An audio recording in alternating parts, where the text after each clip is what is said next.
Atha bin Abi Rabah ini teman-teman sekalian adalah salah satu ulama Mekah. Ulama ini teman-teman sekalian secara fisik memiliki kekurangan. Beliau orangnya kurus, kulitnya hitam, rambutnya keriting, mata kanannya rusak, kaki kanannya pincang. Bantan budak. Tapi Atha bin Abi Rabah dapat julukan teman-teman sekalian, alimnya ulama. Ulama-ulama tabi'in banyak menanyakan fatwa sama Atha bin Abi Rabah. Luar biasa orangnya.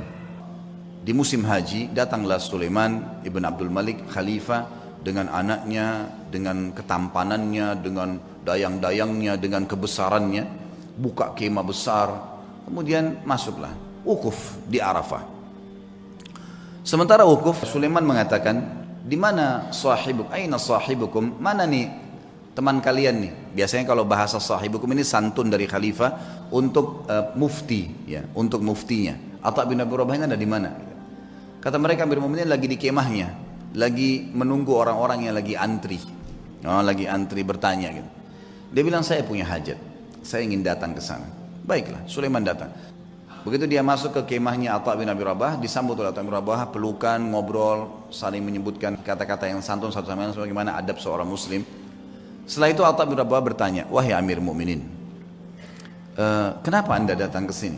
Kata dia, saya punya hajat, ada pertanyaan yang saya mau tanya. Kata Atha bin Abi Rabah, hajat anda pribadi, pertanyaan pribadi, atau hajat umat Islam?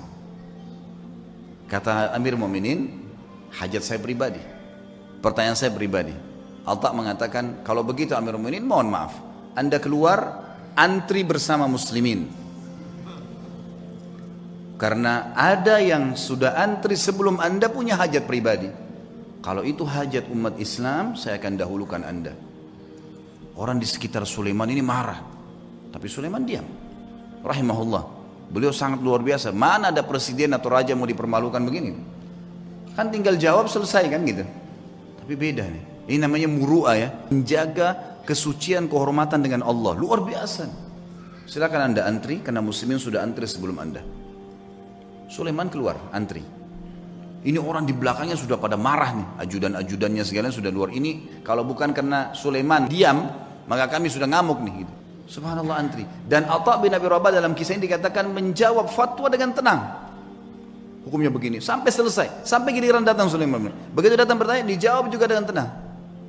Sudah selesai, pulang, sudah pamit pergi.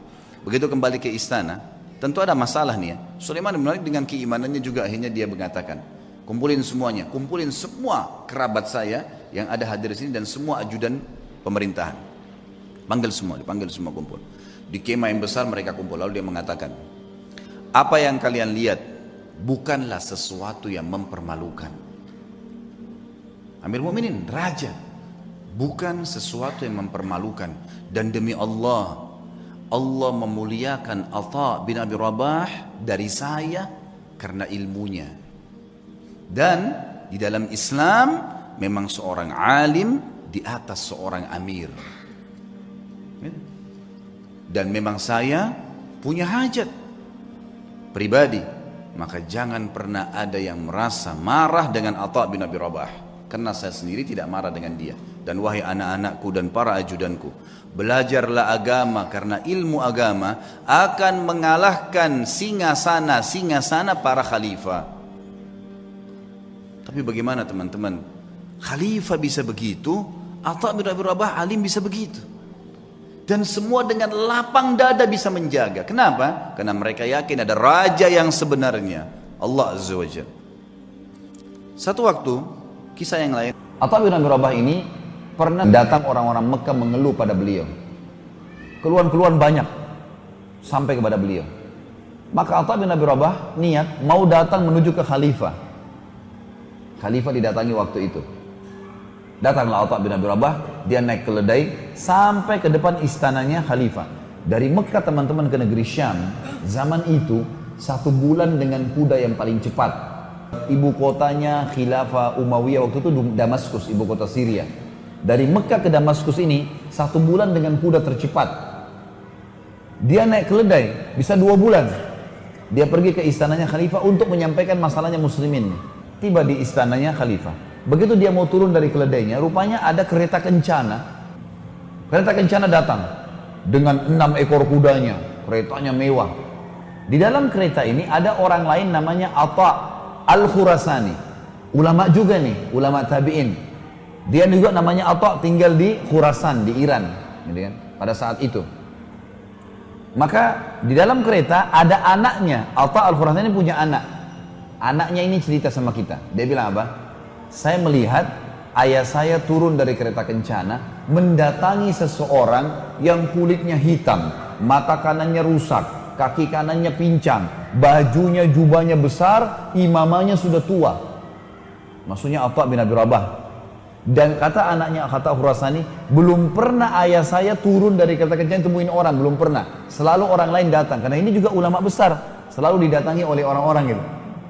Tapi baru kali ini ayah saya keluar, saya heran, siapa orang ini? Dan dia bilang, saya belum pernah menemui ada orang seperti itu, seburuk itu penampilannya. Dia nggak tahu. Ayahnya turun, dia bilang, ayah saya salaman sama orang itu, pelukan, ngobrol. Gak lama kemudian ayah saya kembali. Lalu saya tanya, ayah, sambil saya sedikit tertawa, siapa orang yang anda temuin itu? Saya belum pernah orang lihat seburuk itu keadaannya. Kata anaknya ini, sampai kaki pelana, ya, kaki pelana kuda dan keledai itu kan biasanya dari besi ya. Ini dari kayu, saking miskinnya gitu. Kata Atha Al-Khurasani, hai anakku, hati-hati dengan lisanmu. Jangan pernah ucapkan sesuatu keburukan orang lain, apalagi kau tidak kenal. Bagaimana caranya kau minta maaf? Itu yang sedang kau bicarakan adalah Atha bin Abi Rabah. Kata anaknya ini, Atha bin Abi Rabah, ulamanya para ulama gitu, alimnya para ulama. Kata Atha Khurasani, iya. Makanya kamu jangan sembarangan ngomong. Minta maaf sama pamanmu. Dia langsung turun, dia minta maaf sama Atha bin Abi Rabah. Gitu kan? Kata anak ini, lalu ayah saya mengatakan kepada saya, kamu tinggal di sini, yang masuk cuma saya sama pamanmu Atha bin Abi Rabah. Ini cerita, masuklah mereka ke istana lalu mereka keluar. Kata anaknya, ayah, kata anak Atha Al-Khurasani, anaknya bilang, ayah, ceritain apa yang tadi terjadi di dalam. Kata Atha Al-Khurasani, demi Allah, kalau bukan Atha bin Abi Rabah, saya tidak diizinkan masuk. Dia bilang, begitu demi Allah kami masuk pintu gerbang istana, Hisham bin Abdul Malik berdiri dari singgasananya. Raja berdiri, kemudian mendekati Atha bin Abi Rabah, dan orang-orang tidak tahu Atha bin Abi Rabah siapa. Pejabat-pejabat ini banyak yang tidak tahu karena cuma dengar namanya. Lalu julukannya Atha bin Abi Rabah ini adalah Abu Muhammad, nama anaknya Muhammad.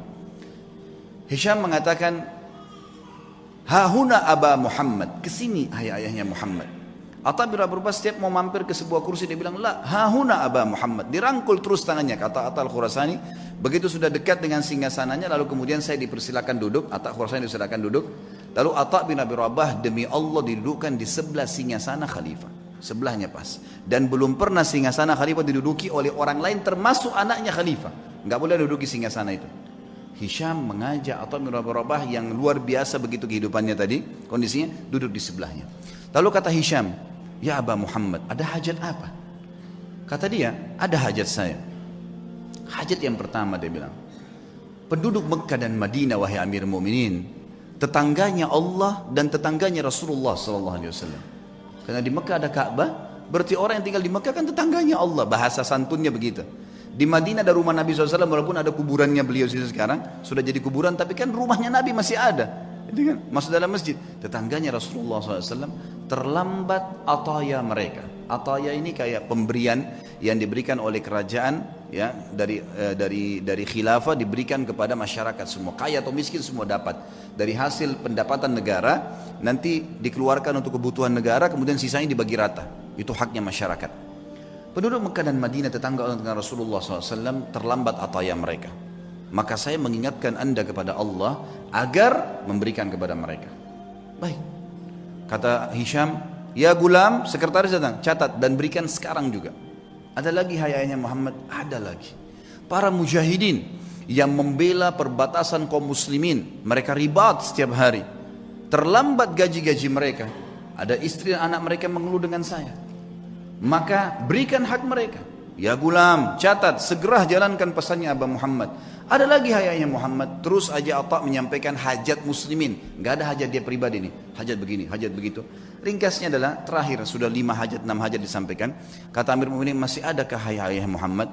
Kata Atha Al-Khurasani, demi Allah Atha bin Abi Rabah berdiri dengan tegak di depan Amir Mukminin, lalu mengatakan kalimat yang membuat istana itu kalau mau goncang bisa goncang. Dia mengatakan apa? Wahai Amir Mukminin, ada hajat yang lebih penting dari semua yang saya sampaikan tadi. Kata Hisham, apa itu wahai Atha? Aba Muhammad, apa itu? Ini orang-orang kaget, belum pernah ada orang khalifah duduk, dia beri depannya dan dia menunjuk nih, ada hajat yang lebih penting. Kata dia, apa itu hai ayah Muhammad? Demi Allah wahai Amir Mukminin, kau dilahirkan di muka bumi ini sendirian, dan kau juga akan mati sendirian, dan kau akan dihisab oleh Allah sendirian. Demi Allah, semua yang kau lihat di sekitarmu ini tidak bermanfaat buat kamu, maka bertakwalah dengan Allah. Hisham bin Malik menangis, waktu itu menangis luar biasa sambil memukul tongkatnya.